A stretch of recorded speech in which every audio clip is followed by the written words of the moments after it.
အားလုံးပဲမင်္ဂလာပါဒီနေ့ကျွန်တော်ပြောချင်တဲ့အကြောင်းအရာတွေကတော့ YouTube အသင်းတွေကို screen ပိတ်ပြီးဘယ်လိုနားထောင်ရသလဲဆိုတာပြပြပေးတော့ဖြစ်ပါတယ် Okay ကျွန်တော်တို့ပထမဆုံး Chrome browser လေးကိုအရင်ဝင်လိုက်မယ်ရုပ်စံလေးတွေဝင်လိုက်မယ်ဝင်ပြီးသွားရင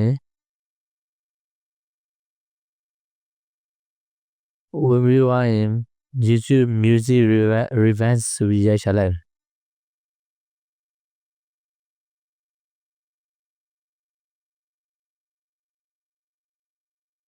ဒီဥစ္စာထည့်နေလိုက်မယ်နေပြီးသွားလို့ရှိရင်အခုနည်းနည်းဆွဲချလိုက်မယ်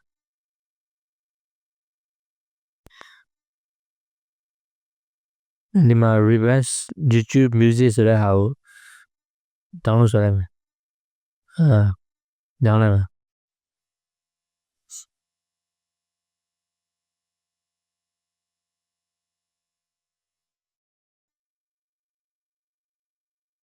ဒီ download ပြီးသွားလို့ရှိရင် download ပြီးအောင်ခဏစောင့်လိုက်ပါနော်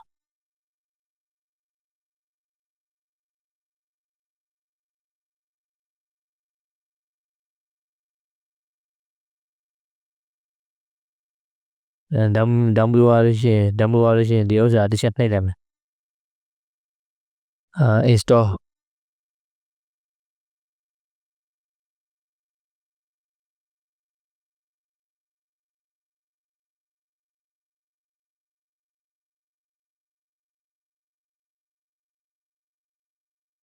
တန်းကိုနှိပ်မယ်ပြန်ထွက်လိုက်မယ်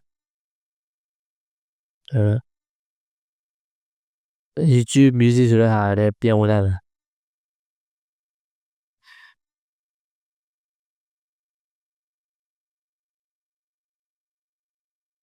သူကဖိုင်တစ်ခုနောက်ထပ်ဖိုင်တစ်ခု download ဆွဲရမှာပေါ့နော်default အောက်က download ဆိုတဲ့ဟာ download ဆွဲလိုက်မယ် download လုပ်လိုက်မယ် download ပြီးအောင်ခဏစောင့်လိုက်ပါနော်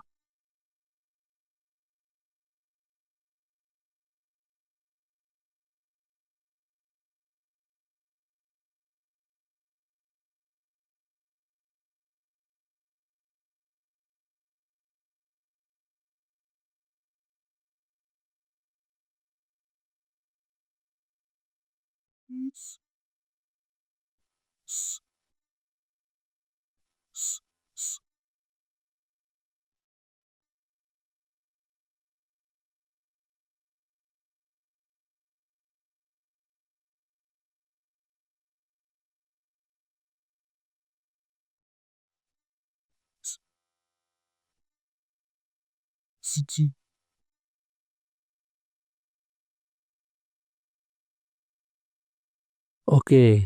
ပြီးသွားလို့ရှိရင်ကျွန်တော်တို့အဲဒီ app Revenge Android ဆိုတဲ့ဟာကိုတစ်ချက် install လုပ်လိုက်မယ်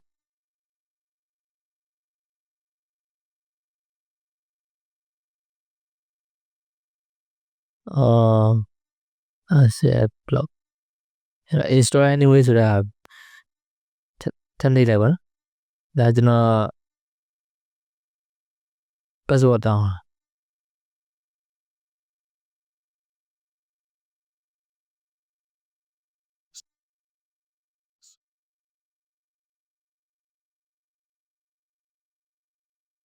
ပြီးရင် down ကိုနှိပ်လိုက်ပါနော်ပြန်ထွက်လိုက်မယ်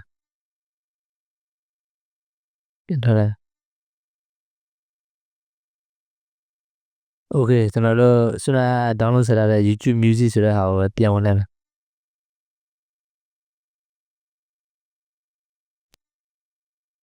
new sign allow နှိပ်လိုက်မယ် sign ဝင်လိုက်ပါနော် YouTube ကိုရဲ့ YouTube ဖွင့်ထားတဲ့ Gmail account နဲ့ sign ဝင်လိုက်ပါနော်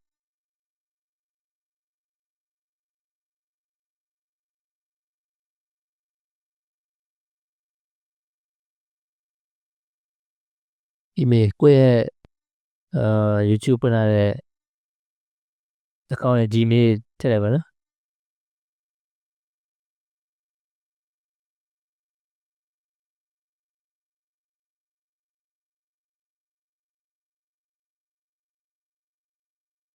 ပြီးရင် passport တောင်းလိုက်ပါpassport ထည့်လိုက်ပါနော်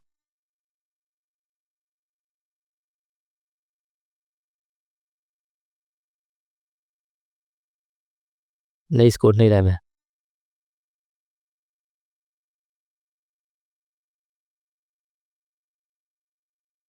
ဒါဟိုကျွန်တော် two step verification ခံထားလို့ပေါ့နော်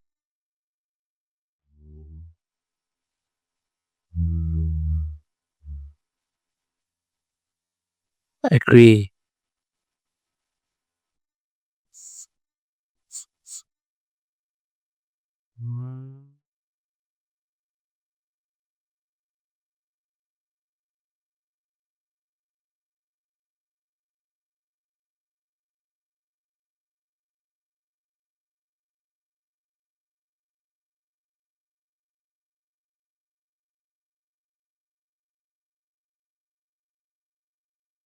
ခဏဆောင်လိုက်ပါနော်သူဆိုင်းဝင်နေတာ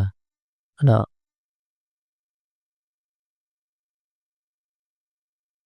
လာမြည်တယ်အဲ့ဒါတော့နှိပ်လိုက်ရတယ်မနှိပ်လိုက်ရနော်ကျွန်တော်အလောက်နှိပ်လိုက်မယ် okay ဒီမှာကျွန်တော်တို့လာတော့ကျတဲ့သချင်းတွေကိုဟို screen ပိတ်ပြီးနားထောင်ရပြီပေါ့နော်ဟိုမှာကျွန်တော်ဒါလေးပွင့်လာ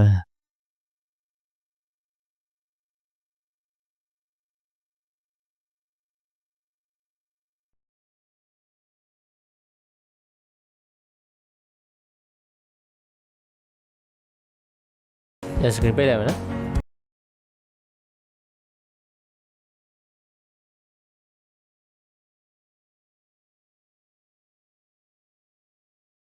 โอเคရပြီနော်ဒီ